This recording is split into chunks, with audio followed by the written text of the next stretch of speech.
নমস্কার বন্ধুরা, welcome back to my channel পুতুল জানা সিম্পল ব্লগের পক্ষ থেকে আপনাদের সবাইকে স্বাগত। আজকে এসে গেছি আরও একটা নতুন রেসিপির সাথে। আজকে আমি বানাবো টক ডালের রেসিপি। তো এই গরমের মধ্যে টক ডাল খেতে কিন্তু বেশ ভালোই লাগে। এখানে দেখো আমি কিছুটা পরিমাণে মুসুরির ডাল নিয়েছি। তোমরা চাইলে এখানে যে কোনো ডালের ব্যবহার করতে পারো, তবে মুসুরি ডালটার টেস্টটা কিন্তু বেশি ভালো লাগে আমার কাছে। তো তোমরা চাইলে যে কোনো ডাল নিয়ে নিতে পারো। এখানে ডালটাকে এখন 3-4 বার জল পাল্টে পাল্টে খুব ভালো করে ধুয়ে নিতে হবে। তারপরে এই বাটির মধ্যে ডালটাকে আমি খুব ভালো করে সেদ্ধ বানিয়ে নেব। এখানে দেখো ডালটা ফুটে উঠেছে আর ডালের ওপরে অনেকটা ফেনা হয়েছে। ফেনাগুলো কিন্তু ফেলে দিতে হবে, তাহলে দেখবে ডালের টেস্টটা খুব ভালো আসবে। আর এই ফেনাগুলো থাকলে একদম ভালো লাগে না।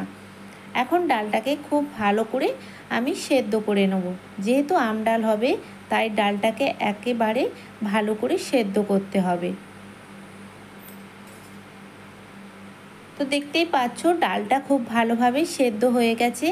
এখন একটা ডাল কাটার দিয়ে ডালটাকে খুব ভালো করে ঘুটে নেব। এখন ডালের মধ্যে দিয়ে দিলাম পরিমাণ মতো হলুদ।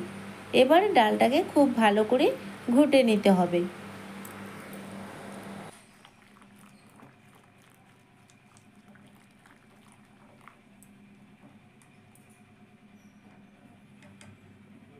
টক ডাল বানানোর জন্য আমি কি কি উপকরণ নিয়েছি তোমাদেরকে একবার দেখিয়ে দিই।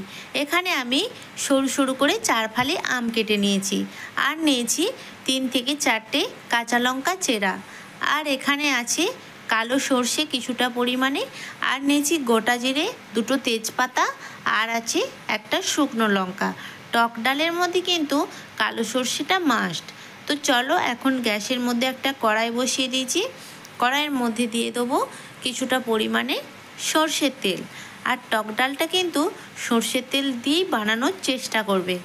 এখন তেলের মধ্যে আমি দিয়ে দেবো ফোড়ন। ফোড়নটা দিয়ে ফোড়নটাকে তেলের মধ্যে কিন্তু খুব ভালো করে ভেজে নিতে হবে। যতক্ষণ না একটা সুন্দর গন্ধ বেরোয় ততক্ষণ কিন্তু ফোড়নগুলোকে খুব ভালো করে তেলের সাথে ভেজে নিতে হবে। ফোড়নটা খুব ভালো করে ভাজা হয়ে গেছে।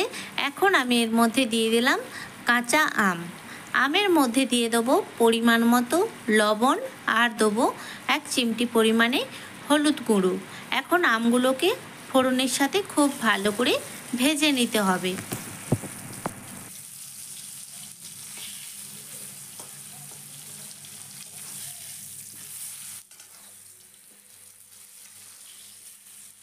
এখানে দেখো ফোড়নের সাথে আমগুলোকে আমি খুব ভালো করে ভেজে নিয়েছি।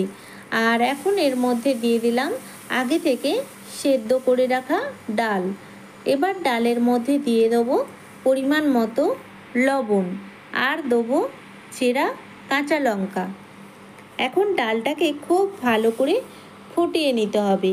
যতক্ষণ না আমগুলো সেদ্ধ হচ্ছে ততক্ষণ কিন্তু ডালটাকে ফুটিয়ে নেব।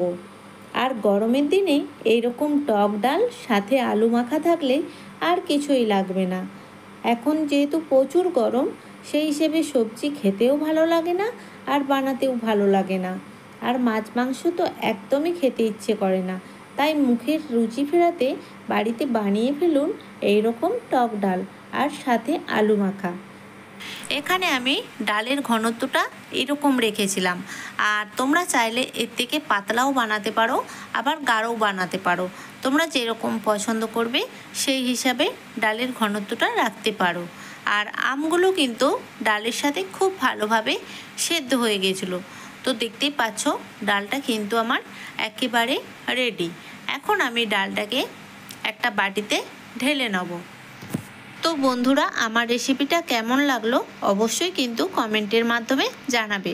আর তোমরাও এই গরমের মধ্যে একবার বাড়িতে বানিয়ে ফেলো আম দিয়ে মুসুরির ডাল। তো আমার রেসিপি যদি তোমাদের ভালো লেগে থাকে অবশ্যই আমার চ্যানেলটাকে সাবস্ক্রাইব করে পাশে থাকা বেল আইকনটিকে ক্লিক করে দেবে। আর একটা লাইক কমেন্ট বেশি বেশি করে শেয়ার করে দিও।